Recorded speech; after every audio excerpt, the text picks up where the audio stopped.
A principios de los años 60, la mujer estadounidense promedio pesaba alrededor de 63 kilos. Hoy esa cifra supera los 75 kilos. Eso significa que la mujer promedio en Estados Unidos ahora mismo pesa casi exactamente lo que pesaba el hombre promedio allá en 1962. Pero aquí viene la parte interesante. Esas mujeres de los años 60 no contaban calorías. No hacían aeróbics. No había batidos de proteínas, ni contadores de pasos, ni membresías de gimnasio sujetas a propósitos de Año Nuevo. Entonces, ¿qué estaban haciendo diferente? La respuesta resulta ser casi todo. Y comienza con algo que está en tu gabinete de cocina ahora mismo. Para entender cómo Estados Unidos se mantenía delgado sin proponérselo, hay que mirar más allá de la comida en el plato y examinar el plato en sí. Uno de los cambios más silenciosos en la vida doméstica estadounidense durante los últimos 60 años ocurrió justo ahí en la repisa de la cocina, en el gabinete donde tu abuela guardaba la vajilla de su boda. En los años 60, el plato estándar para cenar en Estados Unidos medía alrededor de 23 centímetros de diámetro. Si alguna vez heredaste los platos de tu abuela o te topaste con un juego antiguo en una venta de garaje, ya conoces esta sensación. Levantas uno y parece casi cómicamente pequeño en tus manos. Bordes anchos enmarcan un centro plano sorprendentemente compacto, apenas lo suficientemente grande para sostener una chuleta de cerdo y una cucharada de puré de papas uno al lado del otro. Un plato de 23 centímetros de esa época podía contener alrededor de 800 calorías de comida si lo llenabas completamente. Ahora entra a cualquier tienda departamental hoy y mide los platos en los estantes. Los platos estándar de hoy miden entre 28 y 30 centímetros de diámetro, y los platos de restaurante rutinariamente llegan a los 33 centímetros. Lo que importa de ese cambio es esto. Un plato de 30 centímetros no solo se ve un poco más grande. Contiene cerca de 1900 calorías, si lo llenas de la misma manera en que tu abuela llenaba los suyos. Eso es más del doble de calorías en un plato que solo se ve ligeramente más grande. Hay un truco visual ocurriendo aquí que los psicólogos llaman la ilusión de Delboeuf. Cuando pones una porción de pastel de carne y papas en un plato pequeño, parece una comida generosa. Tu cerebro registra saciedad antes de que siquiera levantes el tenedor. Pon esa porción idéntica en un plato de 30 centímetros y de repente parece que alguien olvidó terminar de servirte. Tus ojos le dicen a tu cerebro que necesitas más y tu mano alcanza la cuchara de servir sin pensarlo dos veces. Nadie se sentó en 1985 y decidió hacer que los estadounidenses comieran más. Los fabricantes de platos simplemente siguieron la misma tendencia que hizo los autos, las casas y los refrigeradores más grandes. Todo creció, y la comida siguió. Pero los platos eran solo parte de una historia mucho más grande. El siguiente capítulo nos lleva lejos de la mesa de la cocina y hacia las horas entre comidas, donde la verdadera diferencia entre comer en los años 60 y comer en la era moderna se revela. En los años 60, picar entre comidas no solo era poco común. Se consideraba una leve ofensa social. Las madres de todo Estados Unidos imponían una regla doméstica simple que ha desaparecido casi por completo. No te arruines la cena. Esa frase se repetía tan seguido y con tanta firmeza que se convirtió en una especie de mandamiento doméstico. Tan incuestionable como lavarse los dientes antes de dormir, o decir por favor cuando querías que te pasaran algo en la mesa. Si un niño alcanzaba unas galletas a las 3 de la tarde, la respuesta siempre era la misma. Vas a esperar a la cena. Y la cena tenía su hora. Las familias se sentaban a desayunar por la mañana, a almorzar alrededor del mediodía y a cenar a las 6 de la tarde. Después de la comida, la cocina cerraba. No había visitas nocturnas al refrigerador, ni bolsas de papas fritas sobre la mesa de centro durante la hora de televisión. Comer a las 9 o 10 de la noche simplemente no existía como concepto en la mayoría de los hogares estadounidenses. La comida tenía su lugar, y su lugar era en la mesa durante horarios designados. Las investigaciones de científicos en nutrición confirman lo que esas madres ya sabían intuitivamente. Las personas que comen a intervalos regulares y evitan picotear entre comidas tienden a consumir menos calorías totales a lo largo del día. Y las personas que terminan de comer más temprano por la noche tienen menos probabilidades de almacenar esas calorías como grasa, porque la sensibilidad a la insulina disminuye conforme avanza el día. Así que el rígido horario de cena familiar de los años 60, que pudo haberse sentido controlador en su momento, estaba silenciosamente haciendo el trabajo que los programas modernos de ayuno intermitente ahora cobran dinero por enseñar. Pero el horario de comidas era solo una pieza de lo que mantenía los cuerpos de los años 60 en movimiento. Y esa no era la única disciplina invisible incorporada en el ritmo de un día en los años 60. Lo que ocurría después de cenar y antes de cenar y entre cada momento de un día típico, entre semana, involucraba un nivel de esfuerzo físico que ha desaparecido casi por completo de la vida estadounidense. Y las cifras de calorías de esta siguiente parte podrían genuinamente tomarte por sorpresa. En 1965, la mujer estadounidense promedio dedicaba casi 26 horas a la semana a las tareas del hogar. Detente y considera lo que eso realmente significaba en la práctica. Significaba fregar los pisos de la cocina de rodillas, con un cepillo y un balde de agua jabonosa. Significaba cargar sábanas mojadas desde la lavadora hasta el tendedero en el patio trasero, colgarlas una por una bajo el sol con pinzas y llevarlas de vuelta adentro para doblarlas cuando se secaban. Planchar no se limitaba a blusas y camisas de vestir. Las sábanas se planchaban. Las fundas de almohada se planchaban. Los manteles se planchaban, se almidonaban y se doblaban en cuadrados perfectos para el armario de la ropa blanca. Las alfombras se sacudían con paletas de madera en los porches traseros, porque la mayoría de los hogares no tenían alfombra de pared a pared, y los que sí la tenían, contaban con aspiradoras tan pesadas y difíciles de manejar que bien podrían haber sido aparatos de ejercicio. Investigadores de la Universidad de Carolina del Sur calcularon que toda esta labor doméstica sumaba aproximadamente 850 calorías quemadas al día para las mujeres a mediados de los años 60. Eso es el equivalente calórico de correr unos 8 kilómetros todos los días sin siquiera atarse un par de tenis ni pensar en ese trabajo como ejercicio. Simplemente era un martes cualquiera. Pero, ¿qué pasó cuando todo ese esfuerzo comenzó a desaparecer? Para 2010, las horas semanales promedio dedicadas al trabajo doméstico habían caído a poco más de 13 horas. Aspiradoras más ligeras con cuerpos de plástico y cabezales giratorios, lavavajillas automáticos, telas que no se arrugan, secadoras de tambor que eliminaron el tendedero, hornos autolimpiantes y robots barredores de pisos. Estos cambios habían reducido la exigencia física del hogar aproximadamente a la mitad. La quema diaria de calorías por tareas domésticas cayó alrededor de 200 calorías. Eso puede no sonar dramático en un martes cualquiera, pero 200 calorías menos quemadas cada día, acumuladas a lo largo de un año, suman aproximadamente 9 kilogramos de potencial aumento de peso si nada más en tu vida cambia, y muchas otras cosas cambiaron al mismo tiempo. Mientras las horas de trabajo doméstico se reducían, el tiempo frente a pantallas se expandía en la dirección opuesta. En 1965, las mujeres pasaban alrededor de 8 horas a la semana viendo televisión. Para 2010, esa cifra se había duplicado a más de 16 horas semanales de actividad frente a pantallas, que ahora incluían computadoras, tabletas y eventualmente teléfonos inteligentes. Horas que antes se dedicaban a tender la ropa bajo el sol de la tarde, ahora se pasaban sentadas en un sofá en una sala climatizada, a menudo con un tazón de algo crujiente al alcance de la mano. El movimiento disminuyó, el sedentarismo aumentó, y el intercambio del tendedero por el sofá ocurrió tan gradualmente que se sintió como comodidad, no como pérdida. Para los hombres, el cambio físico fue igual de drástico, pero se desarrolló en el lugar de trabajo en vez del hogar. ¿Cómo se mantenían delgados los hombres estadounidenses en los años 60 sin pisar un gimnasio? Simple. Iban a trabajar. A principios de los años 60, casi la mitad de todos los empleos en Estados Unidos requerían un esfuerzo físico significativo.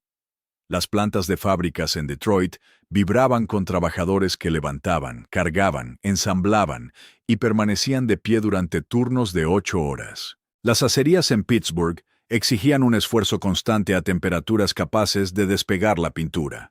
Las granjas a lo largo de las grandes llanuras funcionaban con músculo humano y sudor tanto como con maquinaria. Las cuadrillas de construcción en cada suburbio en expansión martillaban, acarreaban madera, trepaban andamios y cavaban cimientos desde el amanecer hasta el silbato de salida. Incluso los trabajadores de oficina se movían más que sus equivalentes modernos. No había correo electrónico, así que un memorando significaba levantarse y llevarlo caminando por el pasillo. Las reuniones requerían caminar hasta una sala de conferencias en otro piso. Archivar significaba abrir pesados cajones metálicos, estar de pie frente a los archiveros y clasificar documentos físicamente a mano. La jornada laboral de 1963 era, por diseño, un día físicamente activo, sin importar si llevabas casco de obra o corbata. Investigadores del Centro de Investigación Biomédica Pennington recopilaron 50 años de datos de la Oficina de Estadísticas Laborales y descubrieron que el gasto energético relacionado con la ocupación había caído más de 100 calorías diarias tanto para hombres como para mujeres desde los años 60. Solo el 13% de los empleos en Estados Unidos requieren ahora trabajo físico pesado. Todos los demás se sientan en oficinas, en autos, en salas de conferencias y frente a monitores que brillan desde la mañana hasta la hora de dormir. Los estadounidenses pasan sentados aproximadamente un 50% más de tiempo que en 1965, y el cambio se desarrolló tan gradualmente que nadie declaró una emergencia de salud pública. Simplemente nos acomodamos en sillas más confortables y nos preguntamos, años después, ¿por qué los pantalones seguían quedando más apretados? Y el sedentarismo no se detenía cuando los estadounidenses salían del trabajo. Esto es algo que se pasa por alto en casi toda conversación sobre los años 60. Y esperen. Las noches y los fines de semana también cambiaron. En 1965, las horas de ocio de una familia podían incluir jardinería, caminar por el vecindario, jugar a atrapar la pelota en el patio trasero o visitar amigos a pie. Para la década de 2000, el ocio significaba cada vez más estar sentado frente a una pantalla. Los videojuegos, la televisión en streaming, la navegación por Internet y las redes sociales reemplazaron los juegos al aire libre, los paseos vespertinos y ese tipo de socialización casual entre vecinos que mantenía los cuerpos en movimiento, incluso durante el tiempo libre. Pero el movimiento en los años 60 no se limitaba a los trabajos, las tareas domésticas y el ocio. Estaba entretejido en el simple acto de ir de un lugar a otro, y esta quizás sea la parte de la historia que suena más extraña para cualquiera que haya nacido después de 1990. Los niños caminaban a la escuela, no como un reto de bienestar ni como un ejercicio de atención plena. Caminaban porque así era como se llegaba. De regreso a casa, se detenían en la casa de un amigo, iban en bicicleta al parque y jugaban afuera hasta que sus madres se paraban en el porche y gritaban sus nombres por todo el vecindario para cenar. Los adultos caminaban a la tienda de la esquina por un litro de leche. Caminaban a la oficina de correos para enviar una carta. Caminaban a la casa del vecino para pedir prestada una taza de harina. Y caminaban a través de la sala para cambiar el canal de televisión porque no existía el control remoto en 1963. Ese último detalle suena trivial, y quizás lo sea si solo cambias el canal una vez, pero los investigadores que estudian la termogénesis por actividad no relacionada con el ejercicio, o NEAT, por sus siglas en inglés, saben que el efecto acumulativo de miles de pequeños esfuerzos físicos a lo largo del día era cualquier cosa menos trivial. Levantarse a contestar el teléfono que estaba atornillado a la pared de la cocina. Abrir una lata con un abrelatas de manivela. Bajar la ventanilla del coche con una manivela manual. Empujar una podadora de carrete por el césped un sábado por la mañana. Cada esfuerzo era pequeño, pero se multiplicaban a lo largo de cada hora, cada día, cada semana. En la década de 1960, los niveles de NEAT eran dramáticamente más altos que hoy, simplemente porque la vida cotidiana exigía actividad física en casi cada momento. Los lavavajillas automáticos, las ventanillas eléctricas y los abridores eléctricos de puertas de garaje aún no habían suavizado cada arista de la vida diaria. La historia cambia de dirección aquí, pasando de cómo se movía la gente a lo que realmente contenían los alimentos que estaban comiendo. Porque mientras Estados Unidos se volvía más sedentario, el suministro de alimentos estaba atravesando su propia revolución silenciosa. En 1960, entrar a un supermercado A&P o a un Piggly Wiggly en cualquier pueblo estadounidense significaba entrar a un espacio que no se parecía en nada a un supermercado moderno. Menos productos ocupaban los estantes, menos marcas competían por la atención. La carne fresca estaba detrás de un mostrador donde un carnicero con delantal blanco la cortaba según tu pedido. Los contenedores de productos frescos tenían frutas y verduras de temporada, no fresas disponibles todo el año enviadas desde Sudamérica. El pan venía de panaderías locales o del horno de la cocina. Productos enlatados, pasta seca, harina, azúcar y una modesta selección de cereales en caja completaban los pasillos centrales. Una pequeña sección de congelados contenía verduras congeladas simples y alguna que otra cena de televisión en su bandeja de aluminio. Y aquí hay un detalle que importa más de lo que podría parecer a primera vista. Casi todo en esa tienda de comestibles requería preparación.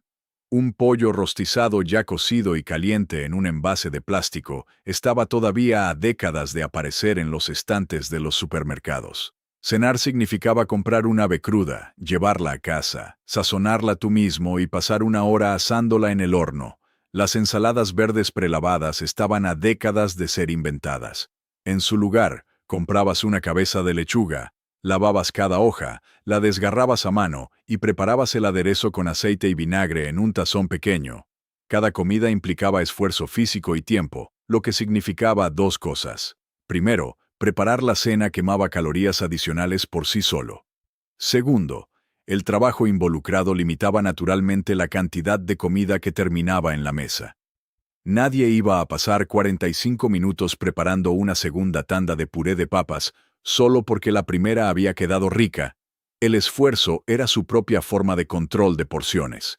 Las etiquetas de ingredientes en los alimentos empaquetados eran lo suficientemente cortas como para que un niño de 10 años pudiera leerlas y entender cada palabra.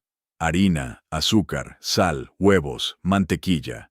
Reconocías el contenido porque provenía de lugares que podías imaginar. No había jarabe de maíz de alta fructosa en ningún supermercado estadounidense en 1960.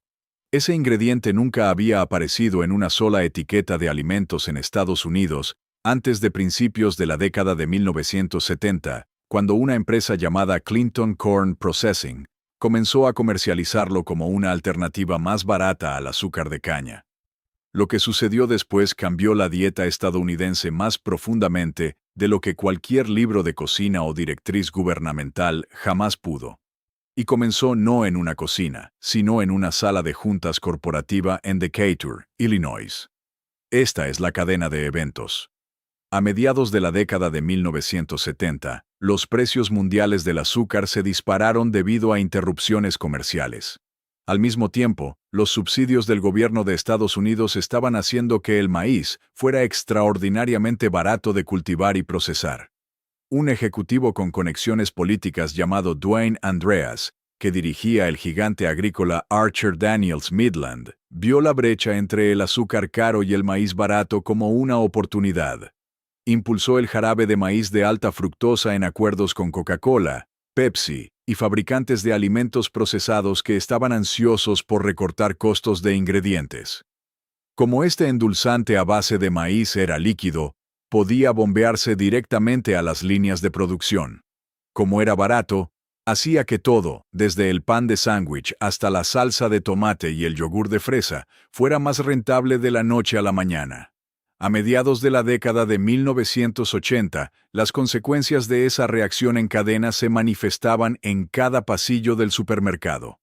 Tanto Coca-Cola como Pepsi, Habían cambiado sus fórmulas estadounidenses de azúcar de caña a jarabe de maíz de alta fructosa. Los productos de panadería siguieron. Los cereales para el desayuno siguieron.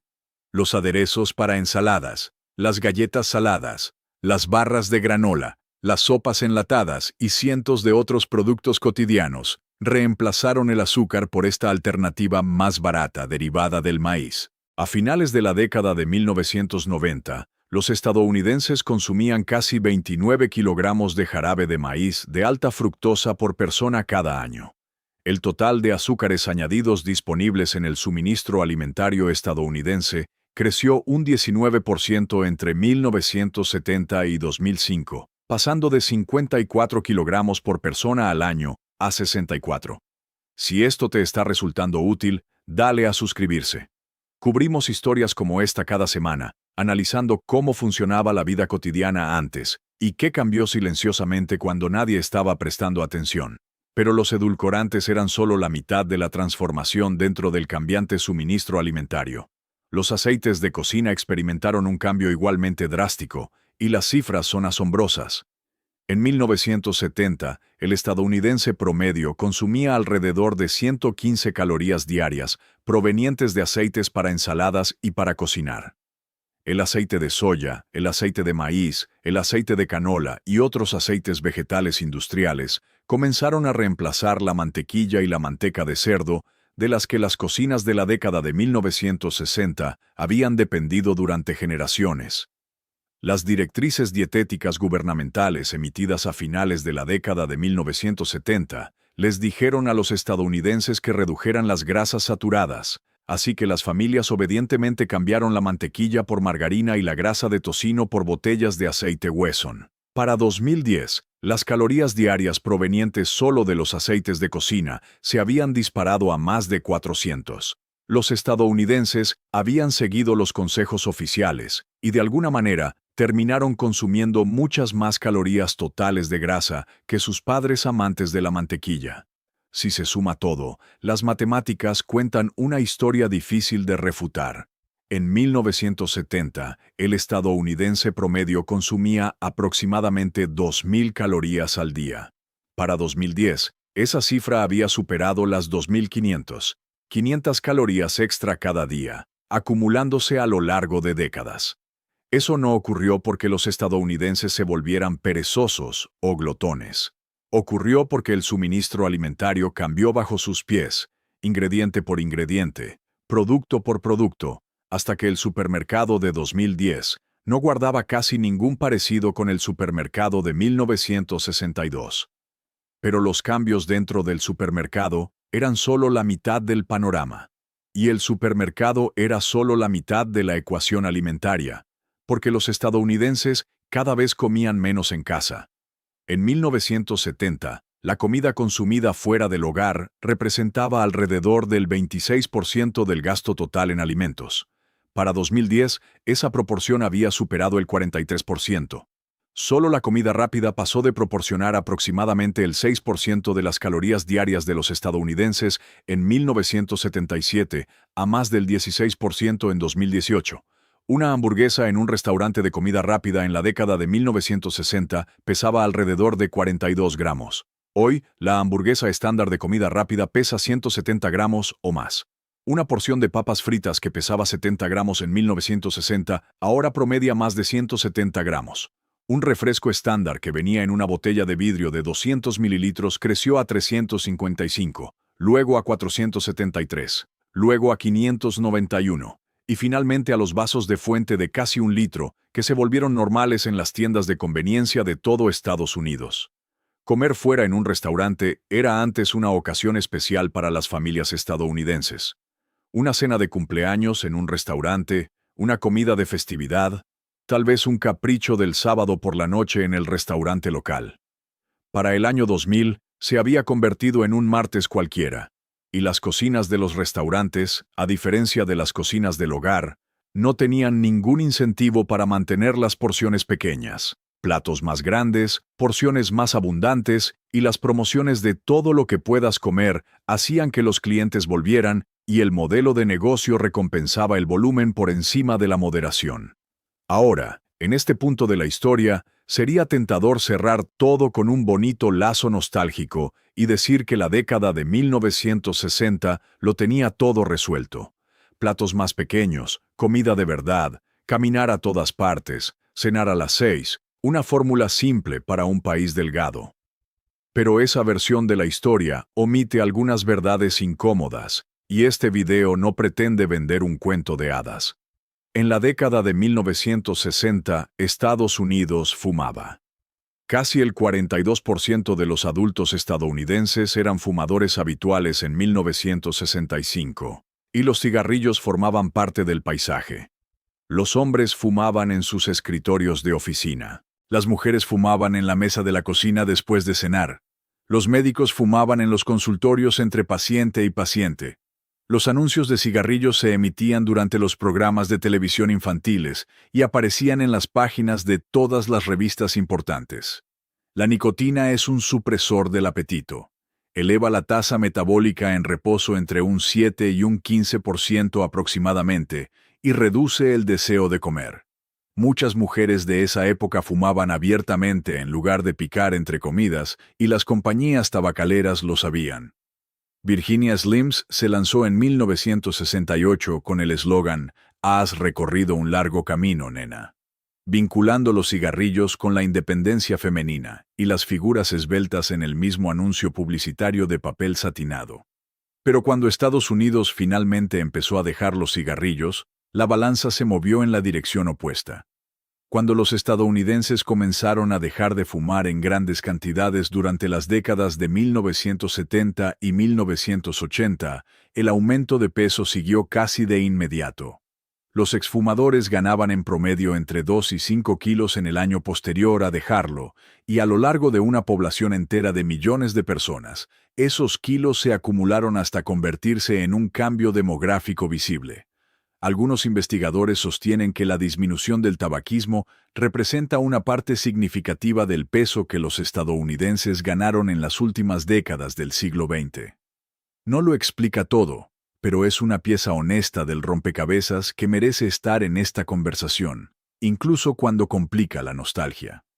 Fumar no era la única herramienta cuestionable en el arsenal de control de peso de los años 60. Y esta siguiente parte podría cambiar por completo la imagen que tienes de la supuestamente virtuosa ama de casa de los años 50 y 60. Las pastillas para adelgazar a base de anfetaminas se recetaban ampliamente durante los años 50 y 60. Los médicos de familia las dispensaban con total naturalidad a las amas de casa que querían perder unos cuantos kilos, y las compañías farmacéuticas las publicitaban agresivamente en revistas médicas y revistas femeninas. A principios de los años 50, el Servicio de Salud Pública de Estados Unidos había declarado la obesidad como el mayor desafío de la medicina preventiva, y el establishment médico respondió no con educación nutricional, sino con fármacos estimulantes que suprimían el apetito y aceleraban el corazón. La presión sobre la imagen corporal en los años 60 era implacable y a menudo cruel. Los estándares de belleza eran estrechos. La tolerancia cultural hacia los cuerpos más grandes era casi inexistente, y las mujeres que no se ajustaban al ideal de delgadez enfrentaban ridículo abierto de formas que hoy serían reconocidas como dañinas. La silueta elegante de esa década era real, pero no siempre era producto de hábitos saludables. Parte de ella se sostenía con pastillas, parte con cigarrillos, y parte con un nivel de vergüenza social que hoy, con razón, nos negaríamos a tolerar. Entonces, ¿dónde nos deja todo esto? Parados en una cocina estadounidense moderna con un plato de 30 centímetros en una mano y un teléfono lleno de aplicaciones de delivery en la otra? Esto es lo que parece cierto cuando colocas las fotografías de 1962 junto a las estadísticas de hoy. Los años 60 no fueron una edad dorada de sabiduría en salud.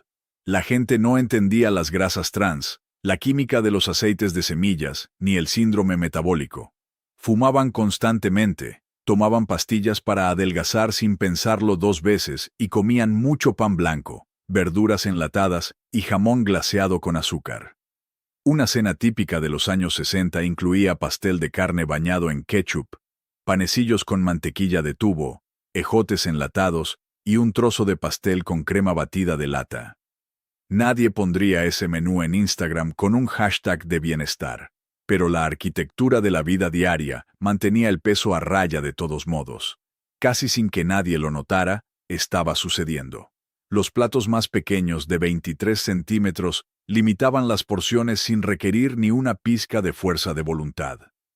3 comidas al día con límites firmes y sin picoteo creaban ventanas naturales de ayuno que los programas de dieta modernos ahora venden como innovación.